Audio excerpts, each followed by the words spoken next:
First of all, I want to say I'm going to vote an absolute, very strong yes to this amendment to the Constitution, and will do so with a very glad heart. I believe that the description of women as set out should be as dated. It's not reflective of an inclusive modern Ireland, and of how care in families and duties in families are reflected in a modern Ireland.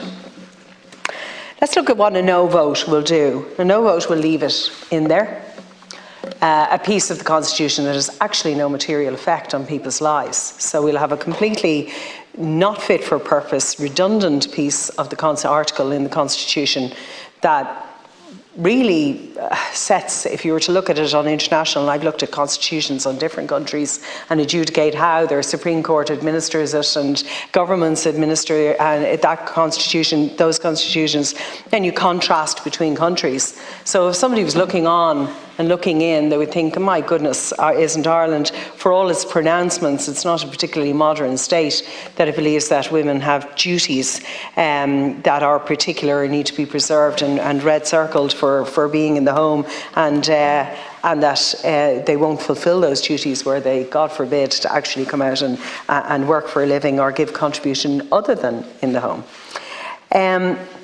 So I think we'll have that. Then the second thing is care will not, as a concept, will not go into the Constitution. It will be left out of it. So a no vote doesn't do anything for the delivery of services for disabilities. It doesn't do anything to enhance anything that is espoused by the opposition to this bill. Nothing. It won't advance a single thing. So a no vote is merely a protest. It's merely opposition politics for its sake. It doesn't constructively add to this in any way, shape or form. And the problem is the chances of it coming around to another referendum again are fairly slim as we move on. And all of the work, all of the convention, the gender equality, all of that work will be for naught. So it is not an option to have a no vote. We need a yes vote, and now we need to figure out, well, what does that yes vote actually mean? And the Constitution is not the place for particularising what exactly that should look at. The Constitution is the place for concepts that we ascribe to as a people, aspirations as a people, and from which rights can be promoted, can be drawn, can naturally flow. So the wording as it is proposed that the state recognises the provision of care. The provision of care is an action word. It's an interaction that happens. We are saying that this happens as a provision. We have a comma there deliberately. Commas are there to separate different distinguished groups within a sentence. They're there for that purpose. So it is the provision of care. And I have listened very much, to concerns of the disability representatives and advocates, as I know you have, Minister. And I know yesterday, even in the second stage, I addressed particularly those of the likes of the independent living movement who say, people with disabilities aren't merely passive recipients of care. And I did it wholeheartedly.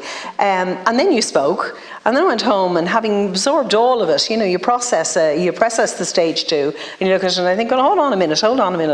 What we're talking about here is not merely care for people with disabilities. And to confine it to such, in actual fact, we are reducing what this aspiration, what this provision in our Constitution is actually all about. So yes, absolutely, and I stand by, people with disabilities are not mere passive recipients of care. In actual fact, they're people who also give care. And I think this morning of Selena Bonney, that I spoke about on the order of business, paying tribute to her in an extraordinary work, and my regret at her passing. But she was a giver of care. She was a standard setter, a change maker. She was all of those things. She was a disabled person. She wasn't a passive recipient of anything. In fact, she was a person who put it up to everybody else to make their changes. And one of the biggest tributes I'll give to her is in the passage of the AHR legislation to make sure that people with disabilities have a right and access to fertility treatment in this country. And I will do that in her name and insist on it in her name as we clarify that bill coming through the House. But people who have disabilities also care, they also love, they also can be parents, they can be people who give care. So let's not be reductivist in our assumptions either in this debate. We qualify the aspiration within the Constitution by saying a family to one another. And there is a mutuality of care within that concept. Within the wordings that we've put here, it is a mutuality. A giving of care is equals to one another. You know, I have an 8-year-old. She can be sassy and she can be whatever. I'd like to think she takes after me. But she gives care, love. I'm challenged every day by her unfiltered comments on things and the fact that I have to be so filtered about my life. You know, I'm challenged and all of those things. So even parent to child, there is the mutual respect and care of each other. Yes, I do things. Yes, I obviously am providing and doing a whole heap of things with regard to her, as my husband does also. But that's it. There's a mutual exchange. So the recognition of that care, that love, that, you know, from a toddler of 2, if you climbed up in a stool to get something, she'd say, careful, you know, all of those things. Care is an instinct. And we're recognizing that mutuality in the wording of this. You know, and what are we saying? We're saying that without which the common good can't be achieved. That's a very powerful statement. We can't achieve what we need in our state, in our common good, without the provision of care to each other, particularly within the family, and that we will strive to support such a position. I think strive is a really important word in there, because what we're saying is there's no limit to the aspiration of what the state can envisages here, but there may be a limit to what we can actually finance. You know, we will strive to support it. It may be that we support it in mechanisms other than direct funding. It may be in ensuring, you know, the hearings in courts, the child maintenance. It may be in a number of different ways that aren't necessarily on the purse of the state. You know, so strive, the fact that this is such a strong statement for our people, we need to have strive there as a little bit of a qualifier to say, you know, we will strive. Some of the aspirations that will flow from this may be too big for us, and we will try, we will wrestle with it. We will actively engage with what can we do to make sure that we are respecting care.